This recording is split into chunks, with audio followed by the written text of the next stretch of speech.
La parole est à Madame Josiane Cornelou.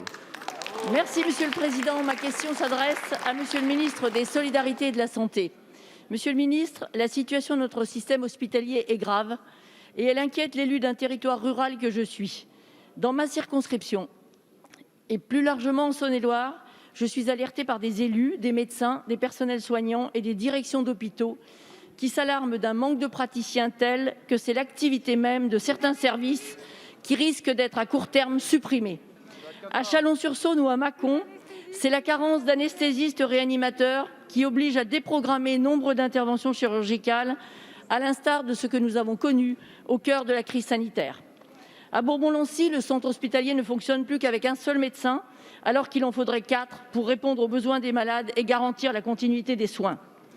Hier, le maire de Paray-le-Monial, député honoraire Jean-Marc Nehm, entamait une grève de la faim pour dénoncer l'entrée en vigueur d'une directive visant à plafonner la rémunération des médecins intérimaires de façon uniforme, sans tenir compte de la situation réelle des hôpitaux. Tarir délibérément des ressources médicales par un blocage de l'intérim médical est constitutif d'une assistance à personne en danger qu'est le patient potentiel. Le résultat pour le centre hospitalier de Paray-le-Monial est le suivant: une grande difficulté à recruter des praticiens pour des missions d'intérim, ce qui compromet la prise en charge des patients se présentant aux urgences et, à terme, le risque de remettre en cause le statut MCO de l'hôpital. Nous ne pouvons accepter cela. Monsieur le ministre, il faut rapidement venir en aide à ces hôpitaux intermédiaires ou de proximité qui sont au bord de l'implosion, en mettant fin au plafonnement national de la rémunération des médecins intérimaires qui devrait être modulé en fonction des besoins médicaux de chaque établissement. Votre ministère prévoit l'instauration d'une prime de solidarité territoriale. Quelles seront les conditions et les modalités de sa mise en œuvre? D'autre part, quelles mesures structurelles proposerez-vous pour lutter contre cette fracture médicale territoriale qui ne cesse de s'aggraver au fil des années et interdit à tous les Françaises et Français d'être égaux devant l'offre et la qualité du... Olivier Véran, ministre des Solidarités et de la Santé. Madame la députée Josiane Cornelou, je suis plutôt d'accord avec le constat que vous faites. Et d'ailleurs, comment ne pourrions-nous pas être d'accord? Il y a beaucoup d'hôpitaux qui manquent d'anesthésistes, qui manquent d'urgentistes.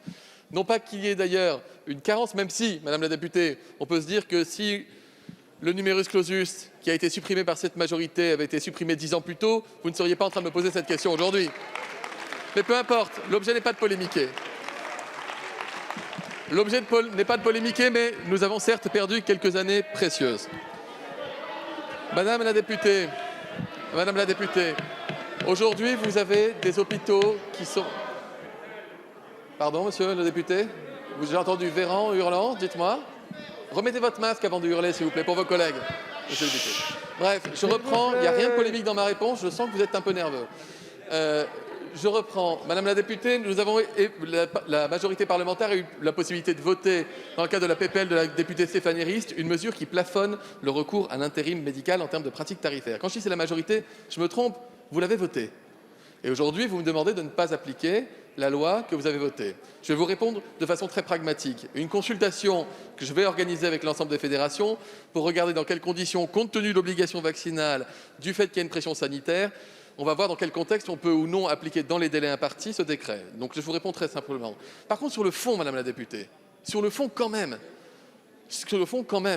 vous avez des médecins qui demandent 3 000 € net pour 24 heures de travail à un hôpital public, en leur disant ou vous nous payez 3 000 € net, ou nous ne venons pas travailler. C'est de ça que nous sommes en train de parler. Et quand vous dites plafonner en fonction des réalités territoriales, le plafonnement, il est prévu quand même, excusez du peu, à 1 SMIC par jour. 1 SMIC par jour. C'était ça la dérive, Madame la députée, c'est ça la dérive dans nos hôpitaux. C'est qu'il y a un certain nombre de médecins qui désormais ne font plus que de l'exercice intérimaire, qui en 3 jours et 3 nuits arrivent à gagner l'équivalent d'1 mois de salaire de leurs collègues praticiens hospitaliers, qui du coup, voyant qu'on peut faire comme ça, sont évidemment tentés par ce mode d'exercice nomade, et tout cela nuit aux hôpitaux. Certains hôpitaux de Bretagne, Monsieur le Président, vous me pardonnerez de terminer en débordant là-dessus, certains hôpitaux de Bretagne enregistrent une dette équivalente au surcoût du seul intérim médical.